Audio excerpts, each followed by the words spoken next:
Assalamu alaikum достор. Бүгін адам күнүнө канча зара ушатыш керек, ошол тууралуу бир аз айтып берген аракет кылайын.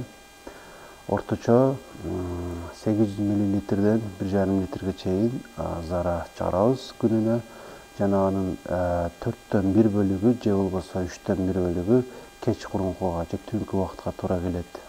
Жана адам ичкен суусундугунун 65-75%-ин зара аркылуу чыгарат жана калгандары башка жолдор аркылуу чыгат же организм өзүнүн муктаждыктарына коротот.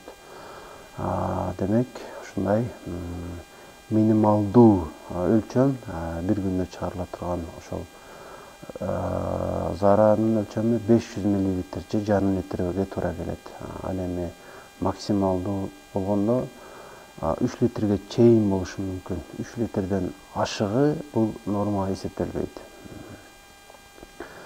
Демек, эң кеминде күнүнө 800 мл же болбосо 1 литр суу ичиш керек. Анткени бөйрөк нормалдуу иштеп турушу үчүн ага сөзсүз түрдө суюктук керек болот. Жана эгерде адам көп зара кыла турган болсо, мисалы 3 литрден ашык зара кыла турган болсо күнүнө, аны биз полиурия дейбиз. Эгерде ал аз 500 мл аз чыгара турган болсо, олигоурия деп айтабыз. Ал эми такыр чыгара албай калса же 50 мл-ден аз чыгара турган болсо, муну анурия деп коебуз. Биз үчүн кооптуусу үчөө тең эле биз үчүн зыяндуу же кооптуу болушу мүмкүн.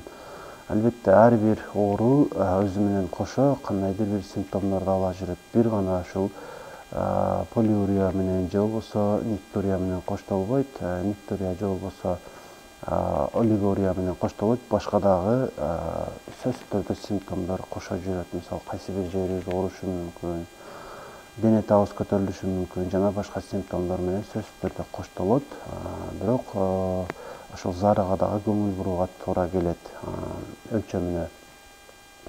Эми кайсы ооруларда ушундай симптомдор же болбосо заранын көп же аз чыгышы коштолушу мүмкүн. Көп чыккан оорулар бул албетте диабет оорусунда адам көп зара чыгарышы мүмкүн.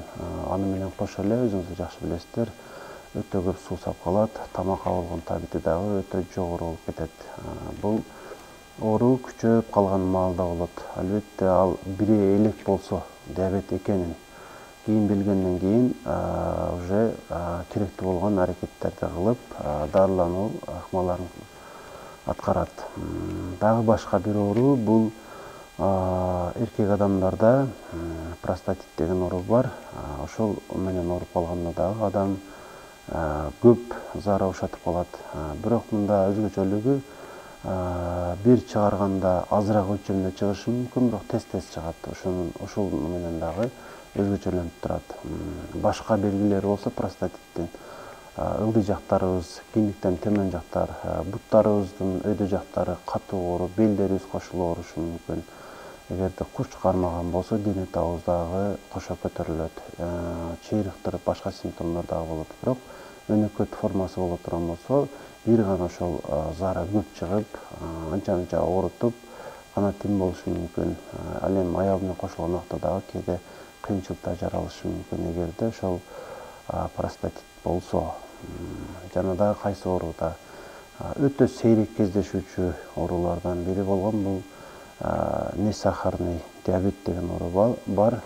Антидиуретик гормон деген иштебей калганда ошол, бирок мында өтө көп өлчөмдө чыгат. Дарыгерге барып, аны диагнозлошко туура келет. Айласы жок барат, анткени токтобой калган үчүн. Калган белгилер болсо өйдө айтылган эле ооруларга байланыштуу болушу мүмкүн. Бөйрөктүн өзүнүн оорусуна байланыштуу болушу мүмкүн.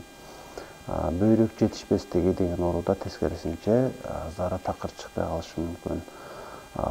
Анан көп чыгып калганы же аз чыгып калганы бир гана ооруда эмес, физиологиялык да болуп калышы мүмкүн. Кээде тамак ашка байланыштуу, мисалы суук мезгилде көбүрөөк чыгып, ысык мезгилде азыраак чыгып калышы мүмкүн. Суук тамактарды жегенде, мисалы мен өзүм айранды көп ичкенимде көбүрөөк чыгып калат.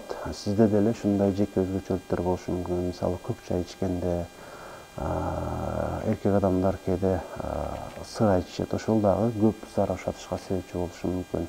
Ушундай ар кандай физиологиялык дагы себептер бар. Бирок бул убактылуу эле болот. Эгерде сиздеги ушул видеодо айтылган симптом көп убакыт бою кайталанган болсо, сөзсүз түрдө барып текшерилип көрүшүңүз керек болот. Же терапевтке барсаңыз болот, же нефрологко барсаңыз болот. Ушул дарыгерлердин бирөөсү сизге туура кеңеш бере алат.